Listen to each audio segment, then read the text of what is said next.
My son came out from where his kids was. He came outside, and some guys was out in the parking lot. I guess they were shooting dollar dice game. Anyway, he came out, and a guy came from around the building with a mask across his face, and only thing was out was his eyes and his hair, and told everyone to get down. Drugs, violence, the gang culture, the despair that comes along because of all of these problems, those things are prevalent in our communities, and yet it always has been. And then he fired a shot in the air, and he told everyone to script. So some of the guys ran in the meantime, and my son and this other guy was standing up right side by side, and they looked at one another. Just a statistic, 85% of the youth that are incarcerated in state facilities come from fatherless homes. The suicide rate of fatherless children is like 8 times higher than ones who come from a 2-parent family. And it turned, and my son made 2 steps, and he shot him twice in his back, and he just... In Zone 5, there were 32 homicides in 2003, and 30 of them were black on black. In Zone 1, there were 13 homicides, and all of them were black on black. Then he robbed him, he flipped him over and robbed him, and went on by his business. And supposedly no one's seen anything, but people seen it because there was a lot of people supposedly been out, from what I was told. So they seen, but no one's just not talking. The streets of Jacksonville were totally out of control. It wasn't safe to walk the streets at night. It wasn't safe for our kids to play in their yards. You couldn't even drive to the store unless there was a possibility of your car being carjacked from you. So I said that that was something that we had to do. We had to do something.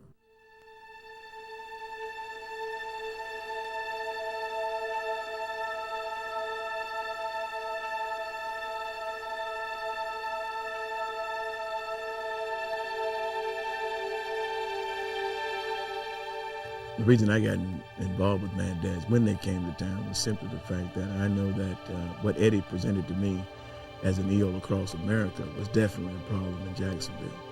Our kids are homeless, they're reckless, they're on the streets, they're disobedient. The Bible said they're rebellious. Now, there's a lot of reasons in our communities today why we're in the shape that we're in. I can't do anything about some of them, but what I can do is something about what goes on in my neighborhood and with my community.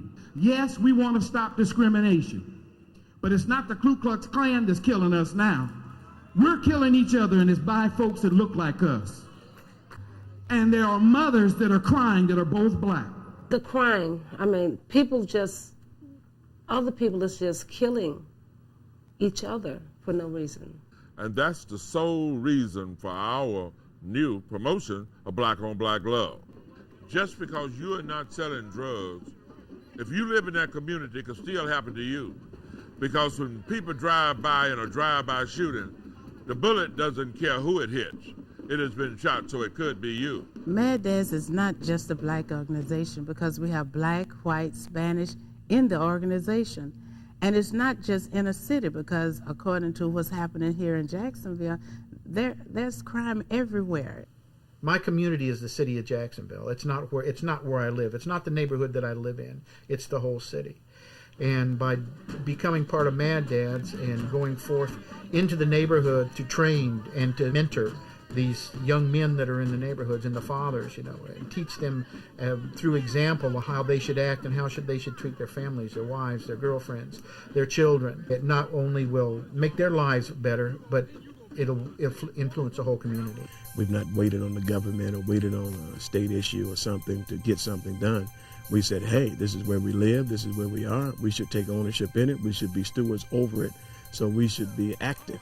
We're tired of being retroactive. We need to be proactive. Across this country, we've looked at the deadbeat dads and men and what's happened. We've been seen as the perpetrators of all kinds of evil. We want to change that image of the father. of men. To be one of a strong man who loves his family, loves one wife, takes care of his children, has his own home, his own little castle, and yet is willing to join with all the others up and down the street, around the block, on the other side of town, to make the whole city, the community, a safe, wonderful place to raise children. When I saw somebody with the guts to say, we're going to go do it, I said, man, count me in. You hear a lot of people, I don't want to get involved, but they need to. They really do. They're scared because they don't know if something's going to happen to them. They go out there. They don't just sit on the sidelines or you see them on television and they're talking about crime. They are there. We've had shootings, we've had gangs, and they go there and they confront the situation. And that's what makes them so unique, is that they're not afraid. Our men go in, our street patrols have been trained. We know what to say. No, we do not go in like the Guardian Angels, you know. We go in sharing with them, letting them know that we're there to help them. Sometimes all you can do is just be there. And you don't always know what to do. It might be that you bring a meal.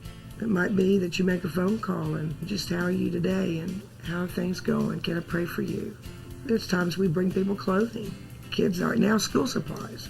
What the moms do is on Saturdays, we pick a Saturday that we will go to a specific area. We would talk to the people in the community about how they can help participate with the police in fighting crime. And we also do the cleanup. We have bags, we have things for trash, and we pick up trash in that community, because what we're trying to say to the people is you've got to clean up that community. We are asking for people's time, their talents, and their treasure. Their time means we need volunteers. We need people to take time to look at what we're doing and get involved, and sincerely get involved, more than just one night a week, because the problem's going to take more than that. Secondly, we do want their talent. Those things that they can offer that will help their professions, we need that. The treasure is definitely important. We need people just to donate the $5, the $10, the $15, the $20, as well as we need people to donate the millions, the hundreds of thousands. I can't ask the owner of the corporation to come over here and walk down the streets with me if he doesn't want to. I can ask him to give donations to help us with it, but we've got to revitalize ourselves. There was a time that I thought it was overwhelming and that we would never make any strides, but today I'm more optimistic than I ever have been since 1989 when we started, and it's simply because I see how many people are emulating what we're doing. I live in the inner city, and there were gangs just about to orchestrate in my community. I contact Mad Dads. Mad Dads did their work. They walked the streets day and night. They worked with the police officers, and those gang members are gone. Mad Dads is making a difference, and you haven't seen anything yet. Mad Dads is here to stay, and so am I. It just lifts me up. It's nice to know that I can do something for someone else. We're here to stay. The only way we go away is crime, drugs, and violence go away. I read the back of the book. I know who's going to win. And we're going to ride off into the sunset with our Savior, and we're going to do what is right.